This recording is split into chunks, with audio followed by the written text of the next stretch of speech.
Hello and welcome to my new car, which is something a little bit different for me, as you might know if you've seen my other videos.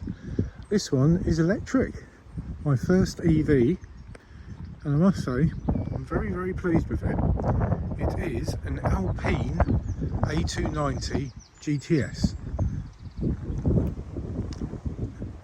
As you can see, it's based on the Renault 5. But Alpine is a separate manufacturer and you have to buy them from a separate dealership. So they're few and far between at the moment. Yeah, I bought this from a dealer in Canterbury, JCB Alpine. Hopefully you can hear me over the wind noise. But yeah, I think it's a very good looking car. Lots of changes over the standard Renault 5 EV. From start, these side strakes, which probably ape the Renault 5 Turbo 2, if you remember that. That had obviously a rear engine or a mid-engine and intakes in the side. These are obviously just a styling exercise, they don't do anything, but I think they look quite smart. And again, aping the Turbo 2, these little vents next to the lights, which are peculiar to the Alpine. Obviously the little ducktail spoiler at the back. What effect that has I don't know, but it looks kind of cool. And overall, I think it's a very smart car. Got the very nice wheels.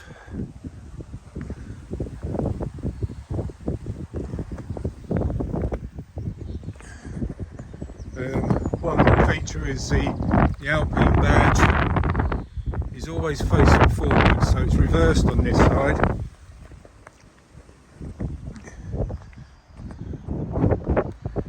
Compared to this side, where the flap is for the EV charger. Little detail, but these things please me. You've got the driving lights there, which are flashing away, but they don't flash in real life, it's just something to do with the video. And they're supposed to ape the old rally spotlights that were taped up back in the day on the old Alpine rally cars. And personally, I think it's a very smart looking car. Otherwise I wouldn't have bought it, would I?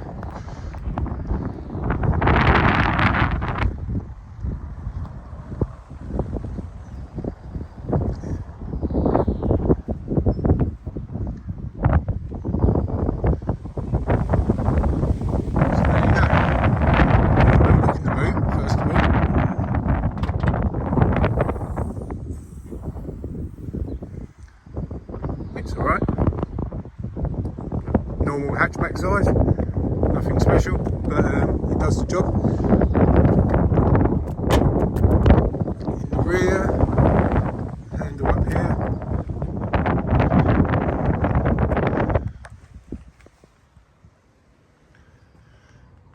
There you go. Rear seat room isn't too bad. It is a relatively smallish hatchback, so you're not going to get a giant in there.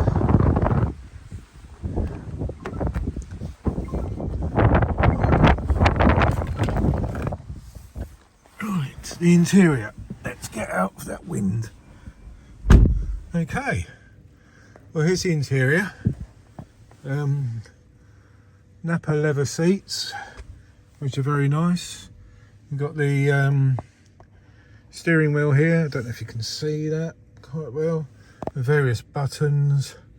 Got a drive mode button here, which cycles between normal mode, eco mode, sport mode, and a custom mode that you can set to your own parameters.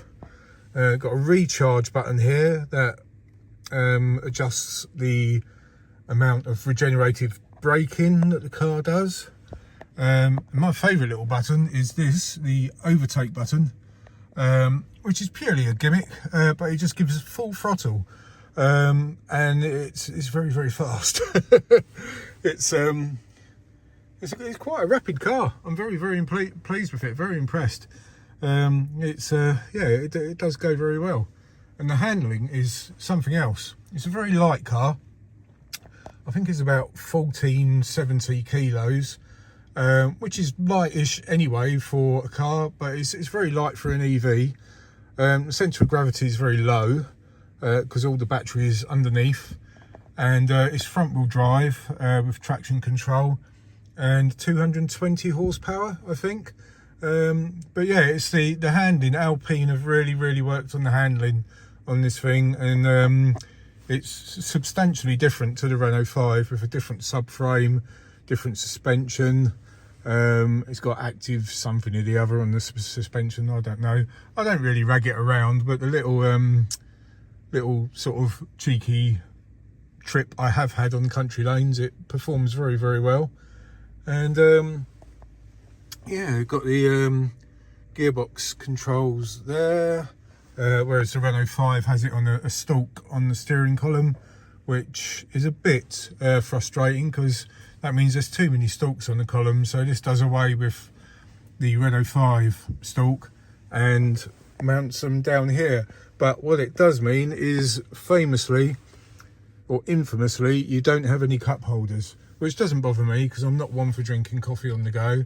But that's all everyone ever moans about on the Alpine owners group, is the fact that there's no cup holders. Like I say, I don't care, but people do. Apparently you can get 3D printed ones which fit in here or what have you, if you know drinking a big bucket of coffee on the go is your thing. But yeah, it's all in all, it's a really nice place to be.